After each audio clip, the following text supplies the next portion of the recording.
Кондукторов всех уволили перед Новым годом без никаких оснований. Просто, чтобы не платить минимальную зарплату. Давили на кондукторов, как-то всех уволили. Все работаем без трудоустройства. Просто так. Я выезжала 3 дня подряд на дачных, я заработала за 3 дня 180 рублей. 2 дня работала вообще бесплатно.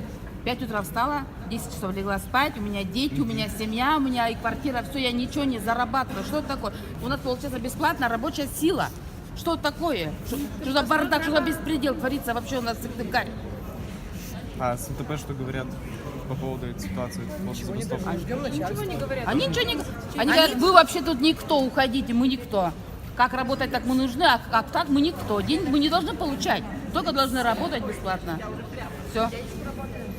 И работаем, выходим, не прогуливаем. У нас ни алкоголики, ни тунеядцы, мы просто, у нас все семейные люди, все работники. Ну, то есть сегодня несколько автобусов ездят без кондукторов. Которые есть, да, без кондукторов выехали. Да А где кондуктора, там работают наши начальства, Контора. вышли, чтобы там пассажиры были довольны. Сейчас же пойдут недовольства. Главное, чтобы пассажиры были недовольны, чтобы они ругались. Где кондуктора, где? Ну, сегодня они выпустят, а завтра мы тоже не выйдем, пока нас не устроят. У нас требования, чтобы нас устроили официально. А где это видно, чтобы водитель 12 часов на линии без обеда был? 16 часов на 18 без обеда. Они вынуждены так работать. Утром он выезжает в 5 утра, и до часу Потому что ему нужно заплатить аренду.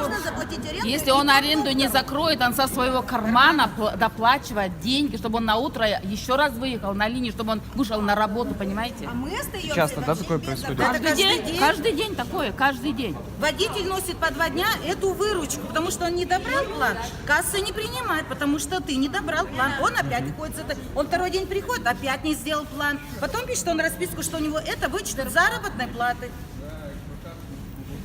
И что это, к чему? Это полный хаос, полный беспредел, просто беспредел.